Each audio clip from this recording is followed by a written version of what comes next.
So I grew up skating cement bowls that didn't have any coping and that were pretty like raw, and doing lines and like catching air and doing spins, and I could grind, but I wasn't like, and I skated tons of street too, like around town, but my home base was always that skate park, and I think that really shaped my visions for what to skate. Even on the streets, I'm kind of like a little bit bored by just like skating a rail or something like that, or doing switch ups. I'm like, I want to go fast. I want to like spin. I want to like jump off stuff, and that was kind of like formative, I think. Yeah, I was gonna say you can really tell with that because that park just from looking at it looks like a lot of tight transitions. It doesn't look like Yeah, incredibly inviting for like coping style tricks. There's big rounded edges. It looks like a little chunky. It looks tough to skate if you're like paying attention to it. So if that's where you're yeah. spending most of your time, like not skating like a perfect P rail or perfect coping, and then just having to figure out style, I would imagine that it would have a big influence on your approach.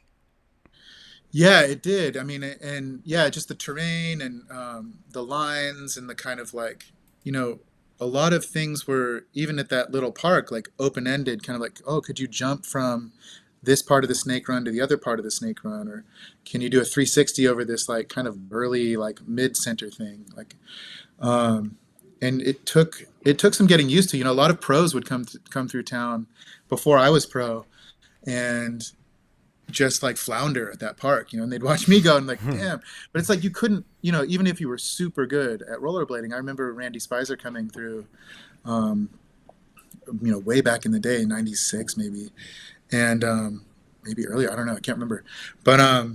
But he was kind of, and Randy was good at like jump ramps and park and stuff, even when he was little, and he was kind of like kind of perplexed by the park, because it takes time to get to know the all the little bumps and divots, and the way certain parts kind of launch you, and yeah, so Yeah, I feel like the style of those parks are like definitely tough, and it kind of like reminds me of like the '80s era where they just like ramps but you can definitely tell that it had an impact on your skating yeah, and you obviously like figure that place out really well. Like I just remember like the hippie clinch 540s, all these like you had these very special things around that yeah. park that was like very cool.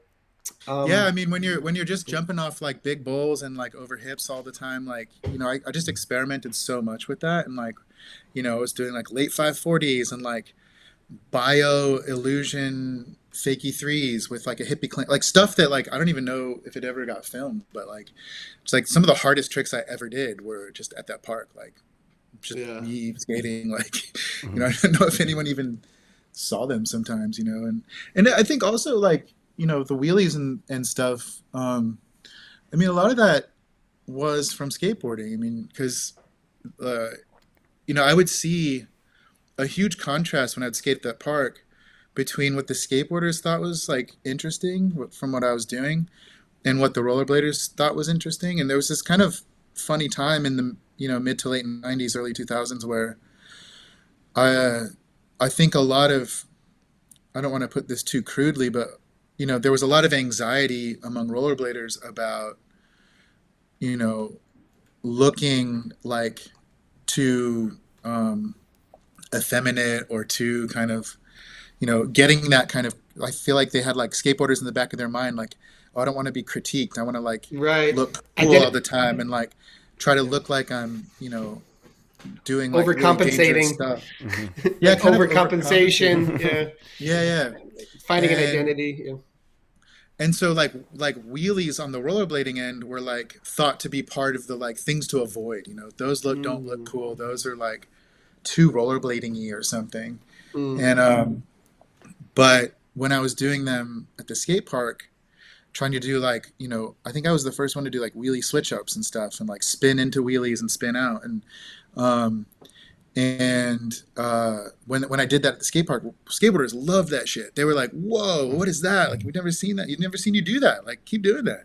And I was like, yeah. "Yeah, it's super fun." But when I do this in competitions, people are like, "What are you doing?" um, Yeah, I was gonna mention that because I think also when I was younger and I was like it took me a few years to like really appreciate your skating fully because when I was Yeah, younger I was like really captivated by like big drops, like huge rails, like when you're yeah, like a young teenager or adolescent preteen, um, and you're kind of like the extreme side, right? Like or whatever yeah, the world is promoting in that way. yeah. And it took me till I was older to like understand your skating, but during that time, blading had like you said like a very strong ethos of like how to hey, we're this, we're tough, believe us, please believe us, we're not gay or Hmm. we're not Yeah, effeminate or whatever. It was kind of like the attitude, yeah, because of like trying to compensate for whatever criticism or critiques we were getting from skateboarding. But you yeah, and your crew, like you, Andy Kiddo, like Mike Burke, Eric Burke, oh, I feel yeah, like you always were like out of that. You were like the first crew that was kind of like putting a middle finger up to even the blading ethos, like in your own way. So yeah, I was wondering, like, was like the park a big influence of that, or was like what was the yeah, mentality behind all that? And I think that takes courage too, also to like do yeah. that in the face of what's popular in blading. So if you can get into that for a bit. Yeah, I mean, I think it was like it was kind of a perfect storm of talent and like creativity and just like vision where um it was a there was a there, this local skate shop called Get in Line used to run this all night skate thing at the like at the in this like big hangar in this local fairground. And like people would come like TJ Weber and Michael Palick and like big names would come and we just like skate all night. And actually, I got my first sponsor because Ginger Conrad from Kryptonics was there, kind of like scouting, and I was just showing off as hard as I could.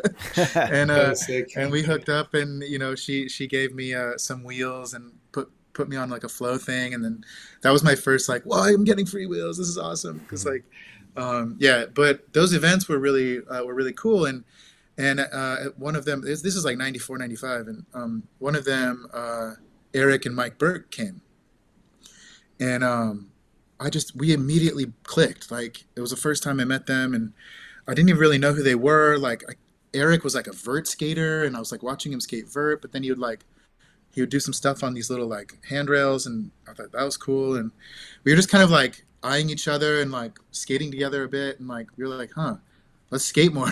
and it was kind of my combination of like the sort of park perspective on street, or like this the weird like cement bowl perspective on street, and like the sort of like I was trying to do all these like bio 720s um, and other like spins and misty flips and stuff. And Eric was like he just had this creativity about him, this kind of like natural creative insight on street and on ramps and stuff. And I don't know, just like it was kind of like I think he and I just like clicked in this way that gave us, um, yeah, this kind of different perspective on what would be interesting or what would be fun.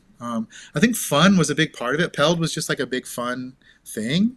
Um, that like it's Paul Soldate and Andy Cadu and as a skate crew, Mike Choli, and we like just had a ton of fun together. And I think part of our vibe was that like as much as we respected like all the hammers and stuff, it just wasn't as fun. Like it was way more fun to find a weird spot and like a roll off a roof or do like a wheelie to a grind or see what's up with negatives.